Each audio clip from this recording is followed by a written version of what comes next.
آج دوسری لیلۃ القدر کی رات ہے، 23ویں شب ہے، تو ہم نے اس رات میں خوب عبادت کا اہتمام کرنا ہے اور لیلۃ القدر کو حاصل کرنا ہے۔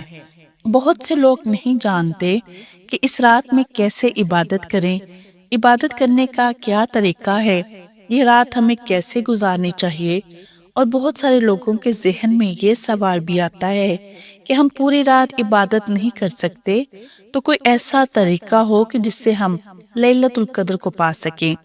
تھوڑی دیر عبادت کر کے ہم لیلۃ القدر کا اجر و ثواب حاصل کر سکیں۔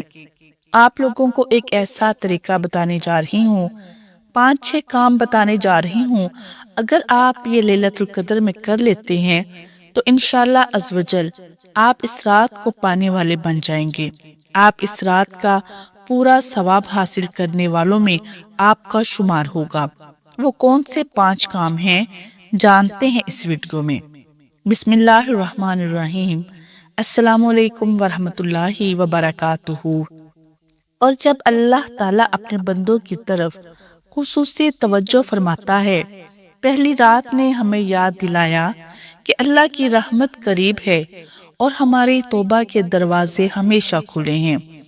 آج کی یہ دوسری رات ہمیں یہ پیغام دیتی ہے کہ ہمیں ہمت نہیں ہارنی چاہیے، ہمیں اپنے روح کو جھنجھوڑنا چاہیے اور دل کو ہر طرح کے بوجھ سے پاک کرنا چاہیے۔ شب قدر کی یہ رات ہمیں سکون دیتی ہے، دلوں کو نرم کرتی ہے اور روح کو روشنی سے بھر دیتی ہے۔ یہ رات ہمیں سکھاتی ہے کہ انسان کی زندگی میں مشکلات اور گناہ ہیں، مگر اللہ کی رحمت ان سب سے بڑی ہے۔ یہ رات ہمیں امید دیتی ہے کہ چاہے ہم کتنے بھی کمزور ہوں، ہم کبھی بھی اللہ کی طرف پلٹ سکتے ہیں اور اپنی زندگی کو بدل سکتے ہیں۔ اس رات میں اپنے سجدے لمبے کریں، کیونکہ رب سب سے قریب سجدے میں ہوتا ہے۔ اپنی آنکھوں کو نم کر کے عاجزی سے دعا کریں، کیونکہ یہی دعا قبولیت کا دروازہ کھولتی ہے۔ دل میں موجود تلخی، حسد، نفرت اور غصہ چھوڑ دیں، کیونکہ یہ رات دل کو صاف کرنے کی رات ہے۔ اپنے گناہوں کا اعتراف کریں اور سچائی سے توبہ کریں، کیونکہ یہی رات معافی کی رات ہے۔ شب قدر کی یہ دوسری رات ہمیں یہ سبق دیتی ہے کہ اللہ کی رضا سب سے بڑی نعمت ہے، اور اگر ہم اپنی زندگی کو اس کے راستے میں لگائیں تو ہر لمحہ برکت بن سکتا ہے۔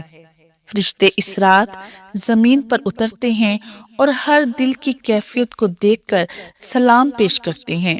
وہ دل جو جھک گیا، آنکھیں جو جاگتی رہیں اور زبان جو خلوص کے ساتھ دعا کرتی رہی، سب پر رحمت کی بارش ہوتی ہے۔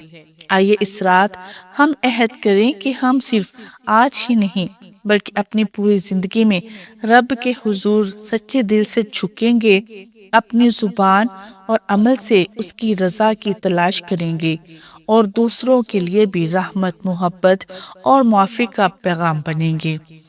اے اللہ، شب قدر کی اس دوسری رات میں ہماری دعاؤں کو قبول فرما، ہمارے دلوں کو اپنی محبت سے بھر دے، ہمارے گناہوں کو معاف فرما اور ہمیں اپنی خاص قربت عطا فرما۔ آمین یا رب العالمین۔ ناظرین، اللہ تبارک و تعالیٰ نے لیلۃ القدر کو 5 راتوں میں چھپا کر رکھا ہے۔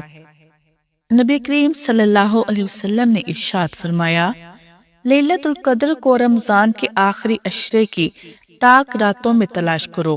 ایک رات گزر چکی ہے، آج دوسری لیلۃ القدر کی رات ہے، 23ویں شب ہے، تو ہم نے اس رات میں خوب عبادت کا اہتمام کرنا ہے اور لیلۃ القدر کو حاصل کرنا ہے۔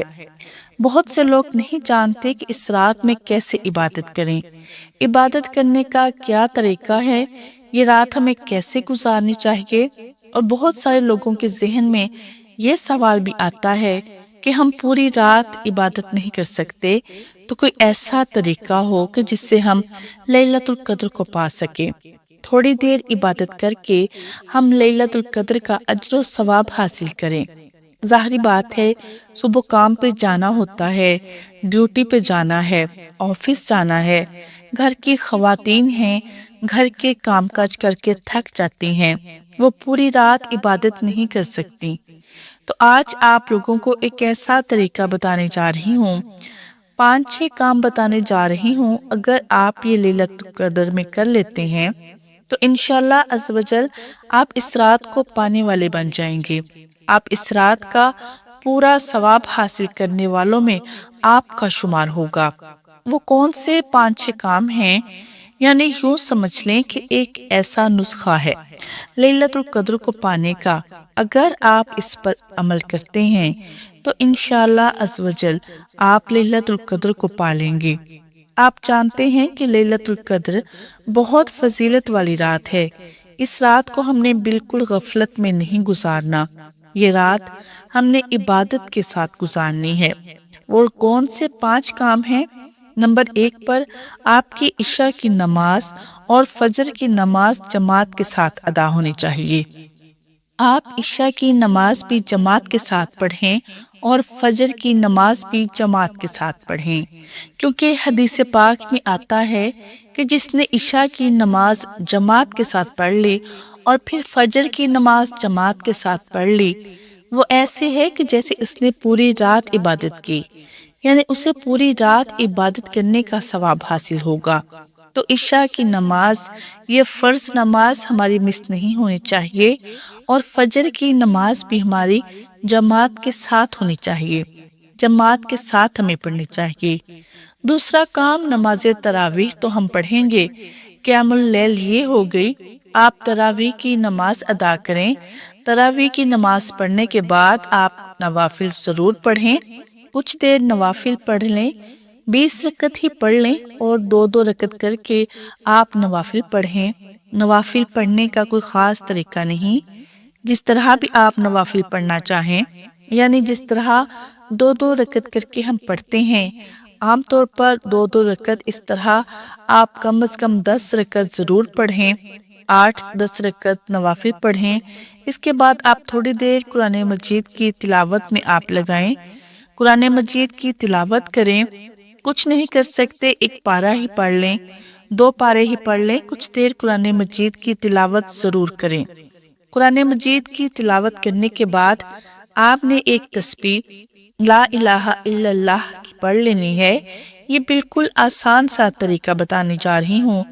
ایک تسبیح آپ لا الہ الا اللہ، کیونکہ حدیث پاک میں ہے رسول اللہ صلی اللہ علیہ وسلم نے اس کلمے کی کثرت کا حکم دیا ہے کہ رمضان میں لا الہ الا اللہ کی کثرت کرو، اور یہ وہ کلمہ ہے جو بہت ہی زیادہ پاورفل ہے، بہت ہی زیادہ طاقتور کلمہ ہے۔ اسی طرح آپ ایک تسبیح آپ درود پاک کی نکال لیں، ایک تسبیح آپ درود پاک کی پڑھ لیں، ایک تسبیح آپ سبحان اللہ و بحمدہ سبحان اللہ العظیم یہ پڑھ لیں۔ اس کے بعد آپ ایک تسبیح استغفار کی پڑھیں، استغفر اللہ، یہ زیادہ وقت نہیں لے گا۔ یہ تسبیح اگر آپ 100 مرتبہ بھی پڑھتے ہیں تو زیادہ سے زیادہ آپ کو ایک تسبیح پڑھنے میں 5-7 منٹ لگ جائیں گے، اس سے زیادہ نہیں لگیں گے۔ تو ایک تسبیح آپ نے سبحان اللہ و بحمدہ سبحان اللہ العظیم، ایک تسبیح آپ نے استغفر اللہ ربی من کل ذنب و اتوب علیہ۔ استغفار اس طرح کرنا ہے کہ آپ کی آنکھیں بند ہوں اور آپ تصور کریں جو آپ نے گناہ کیے ہیں، اللہ کے سامنے وہ گناہ رکھیں اور اللہ کے سامنے شرمندگی کا اظہار کریں کہ یا اللہ میں شرمندہ ہوں، مجھ سے یہ گناہ ہو گیا، تو مجھے معاف فرما۔ صدقے دل سے استغفار کرنا ہے، اور اس کے بعد پھر آپ سو جائیں۔ درمیانی رات آپ 2-4 گھنٹے ریسٹ کر لیں۔ اس کے بعد پھر آپ سحری سے پہلے اٹھ کھڑے ہوں، سحری سے پہلے اٹھیں اور اس وقت اٹھ کر سب سے پہلے تہجد کی نماز ادا کریں۔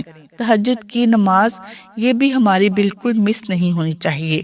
آپ تہجد کی نماز ضرور پڑھیں، کیونکہ یہ وہ نماز ہے جو فرض نمازوں کے بعد سب سے افضل نماز ہے۔ نوافل میں سب سے افضل نوافل تہجد کے ہیں، تو تہجد کی نماز یہ ہماری مس نہیں ہونی چاہیے۔ رسول اللہ صلی اللہ علیہ وسلم کی نماز یہ مس نہیں ہوتی تھی۔ آپ صلی اللہ علیہ وسلم رمضان کے آخری عشرے میں اپنے گھر والوں کو بھی جگاتے تھے کہ اٹھو، آخری عشرہ ہے، لیلۃ القدر کو تلاش کرو، اللہ کی عبادت کرو۔ تو ہماری تہجد کی نماز مس نہیں ہونی چاہیے۔ تہجد کی نماز آپ 2 رکعت، 4 رکعت، 6 رکعت، 8 رکعت، 12 رکعت بھی آپ پڑھ سکتے ہیں۔ تو تہجد کی نماز پڑھیں۔ تہجد کی نماز پڑھنے کے بعد پھر آپ کچھ دیر کے لیے قرآن مجید کی تلاوت کریں اور اس کے بعد پھر توبہ استغفار میں اپنا وقت لگائیں، اپنے گناہوں کی بخشش مانگیں اور اس دعا کا ضرور اہتمام کریں۔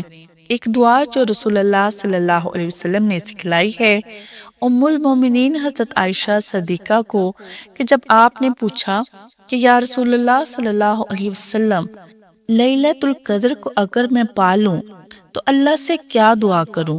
تو آقا کریم علیہ الصلوۃ والسلام نے ارشاد فرمایا کہ اے عائشہ، اللہ سے یہ دعا ضرور کرو، اللہم انک عفو تحب العفو فاعف عنی۔ اس دعا کی آپ نے کثرت کرنی ہے۔ اے اللہ، تو بخشنے والا ہے، معاف کرنے والا ہے، اے اللہ تو معافی کو پسند فرماتا ہے، مجھے معاف فرما دے۔ تو یہ دعا آپ نے اس کی کثرت کرنی ہے۔ اس کے بعد پھر آپ دعا میں زیادہ سے زیادہ وقت لگائیں، کیونکہ وہ جو تہجد کا وقت ہوتا ہے یہ تو عام دنوں میں بھی قبولیت کی گھڑی ہے، اور تہجد اور لیلۃ القدر میں اس وقت آپ رات کے آخری حصے میں اٹھ کر دعائیں ضرور کریں۔ یہ بہت اچھا عمل ہے۔ میں یہ سمجھتی ہوں کہ دعاؤں کا آپ ضرور اہتمام کریں اور بڑی کثرت کے ساتھ دعائیں کرنی چاہیے۔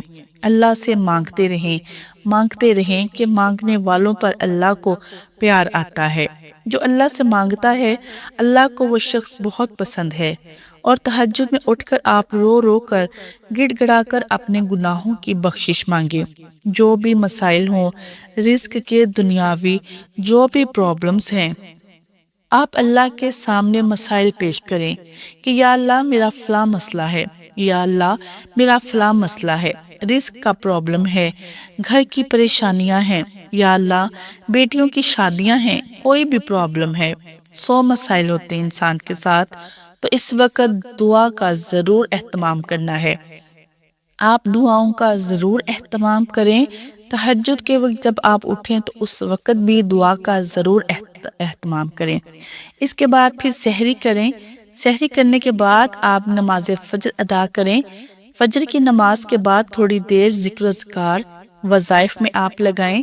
اس کے بعد پھر اشراق پڑھ کر آپ سو جائیں، یا پھر آپ اگر اپنے کام کاج میں جانا چاہتے ہیں تو کام کاج پہ چلے جائیں۔